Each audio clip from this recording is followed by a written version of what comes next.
Gagal bayar di EasyCash lebih dari 6 bulan dan juga lebih dari 5 juta. Apakah aman? Jawabannya aman-aman saja. Dan apakah ada desi lapangan yang bakal datang? Jawabannya enggak. Yuk kita akan bahas lebih lanjut terkait masalah dan solusi gagal bayar di aplikasi pinjol legal di tahun 2023 ini. Oke, buat teman-teman, saya yakin banyak sekali para pengguna EasyCash. Ya, saya yakin juga teman-teman di luar sana banyak juga yang gagal bayar. Tapi gak sedikit juga yang ketakutan karena gagal bayar di aplikasi pinjaman online seperti EasyCash kayak gini ya teman-teman.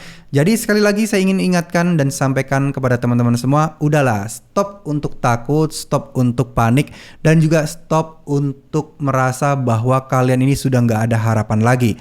Karena sesungguhnya kalau teman-teman yakini dan teman-teman pahami apa sebenarnya yang terjadi ketika teman-teman gagal bayar di aplikasi pinjol legal manapun, salah satunya adalah EasyCash. Jadi kalian itu sebenarnya tidak akan terkena unsur pidana apapun. Bahkan kekerasan sekalipun tidak akan bisa kena ke kalian. Ini adalah tindakan perdata yang mana ya kalau misalnya di ngomong-ngomong pahitnya secara hukum, ya paling mentok-mentok cukup perdata juga digugat secara perdata. Tapi ya apa ya, sampai saat ini juga nggak ada bukti tuh yang benar-benar disidang ke pengadilan sampai ke perdata dan lain sebagainya. Itu cuman berapa sih dari sekian juta orang yang gagal bayar di pinjol? Ya intinya adalah mentalitas kita harus tetap dijaga, tetap konsisten, tetap fokus, dan memahami apa sih sebenarnya resiko dan solusi gagal bayar pinjol legal di tahun 2023 ini. Ya, memang ini terkesan gampang untuk diomongkan, tapi kalau dialamin sendiri pasti kita akan ada rasa was-was, ada rasa kurang tenang, dan akan ada rasa yang mungkin bisa dibilang cenderung panik dan juga rasa malu. Saya yakin untuk mengatasi rasa takut, rasa panik, dan lain sebagainya itu sangat mudah. Tapi untuk mengatasi rasa malu inilah yang susah. Kadang orang itu lebih cenderung karena takut malu aja, bukan karena takut berhadapan dengan DC, takut tetangga tahu, takut Pak RT tahu, takut lingkungan sekitar tahu kita bermasalah di pinjol atau teman-teman di HP kita tahu. Nah, itu adalah sumber ketakutan-ketakutan karena takut malu, bukan karena takut kekerasan dan lain sebagainya. Nah, kalau sudah seperti ini, solusinya adalah teman-teman harus memasrahkan diri kalian. Ya, udah pasrah aja. Toh ini adalah resiko yang harus kalian hadapi. Ingat, resiko itu tidak muncul atau mungkin masalah kepada kalian itu tidak akan datang dengan sendirinya. Pasti akan ada penyebabnya. Dan sebesar apapun masalahnya, insya Allah kalian pasti bisa melaluinya. Ingat ya, badai itu pasti berlalu. Ya, segala masalah yang saat ini ada, itu pasti akan ada ujungnya dan pasti akan ada akhirnya. Tinggal pilihan kalian adalah mau segera mengakhirinya dengan bersikap acuh tak acuh, bersikap bodoh amat, dan bersikap pasrah.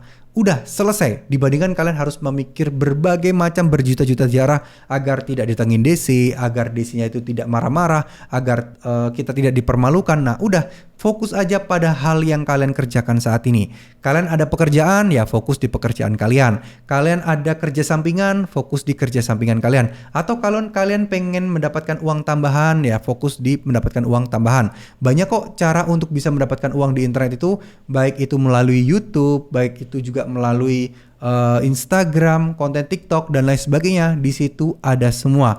Coba deh teman-teman cek channel saya, yaitu yang namanya Hendra Setio. Di situ banyak sekali peluang-peluang untuk bisa menghasilkan uang dari internet hanya dengan HP saja. Jadi kalian nggak perlu pusing-pusing masalah kalian soal pinjol ini. Fokus intinya. Tapi balik lagi, untuk dapat uang dari internet itu teman-teman tidak serta-merta langsung bisa dapat instan ya. Perlu waktu, perlu berbulan-bulan. Tapi sekali lagi, ini peluang yang bagus dibandingkan kalian tergiur dengan investasi bodong, tergiur dengan cara-cara mudah yang dengan hasil yang besar, padahal ujung-ujungnya penipuan ya. Sekali lagi, fokus aja pada apa yang kalian lakukan. Oke, sebelum mengakhiri video ini saya akan menjawab beberapa pertanyaan dari teman-teman ya yang sudah ada di channel ini. Oke, dari Ricky Subagja. Maaf bos, saya di UATAS gagal bayar. Bukan nggak maksud bayar, tapi dengan saat ini saya benar-benar lagi nggak punya gimana solusinya, dan saya akan gimana ke depannya. Oke, kalau memang gagal bayar di UATAS, ya udah nggak apa-apa, galbe aja. UATAS itu masih pinjol legal dan resikonya dia nggak bakal sebar data kok.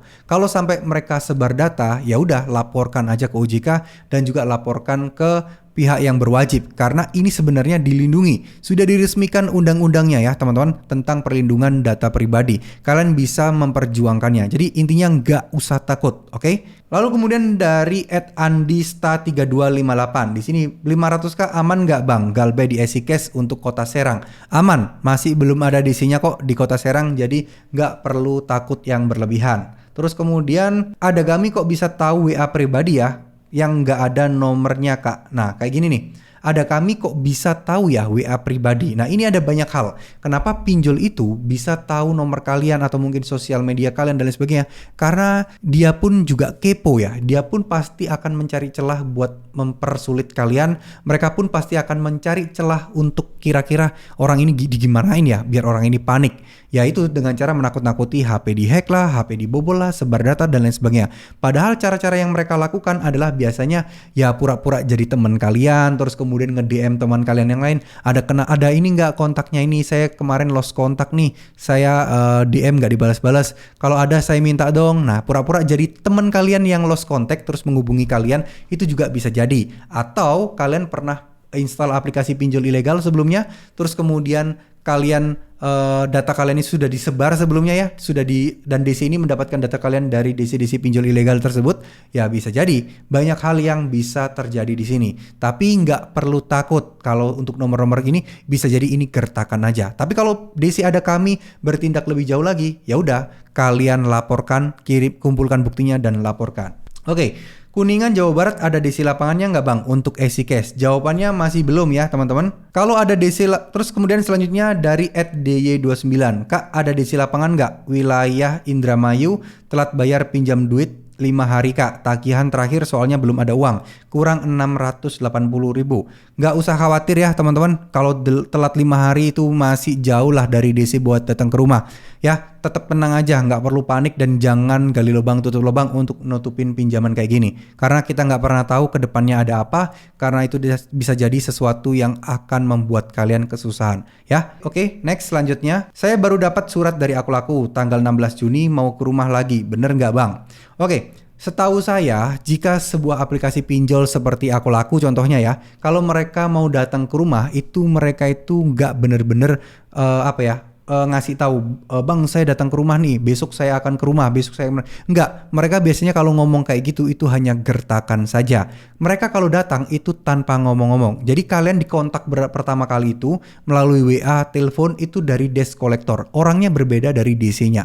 Jadi nggak perlu takut jika diancam-ancam dengan besok datang ke rumah, nanti datang ke rumah dan lain sebagainya. Ya. Terus selanjutnya di sini ada Suwarnoha ya, @Suwarnoha. Bang saya telat 2 minggu pembayaran pertama, cicilan 2, 3, 4 lancar. Kira-kira bisa pinjam lagi nggak ya? Tolong yang pernah telat komen. Oke. Bang saya sudah telat 2 minggu pembayaran. Nah ini kalau misalnya sudah telat seperti ini, tentunya kan sebuah aplikasi pinjaman online mempunyai credit score. Kalau sudah punya credit score itu artinya pasti akan menurun jika kalian telat bayar, kalian gagal bayar, atau mungkin ya ada transaksi yang mencurigakan. Nah kalau misalnya ditanya bisa pinjam lagi atau tidak, bisa iya bisa tidak, tapi kemungkinan lebih besar tidak akan bisa sampai credit score kalian menjadi baik lagi. Nah kok ada ya teman saya yang telat bayar tapi masih bisa pinjam lagi? Jawabannya mungkin dia credit score-nya sudah bagus dan ibaratnya historinya dia itu sudah pernah pinjam banyak ya, sudah pernah berkali-kali pinjam dan semuanya nggak pernah bermasalah, dan telat sekali saya rasa itu credit score-nya masih tinggi meskipun dipotong tapi tetap masih bisa melakukan pinjaman ya. Tapi sebaiknya hindarilah pinjaman-pinjaman online seperti ini karena ya setahu saya kalau misalnya kalian nekat melakukan hal seperti ini tentu saja akan membuat teman-teman sekalian akan terjebak suatu saat nanti jika gagal bayar atau tidak bisa membayar hutangnya seperti ini ya. Oke, terima kasih, mohon maaf jika ada salah-salah kata. Wassalamualaikum warahmatullahi wabarakatuh.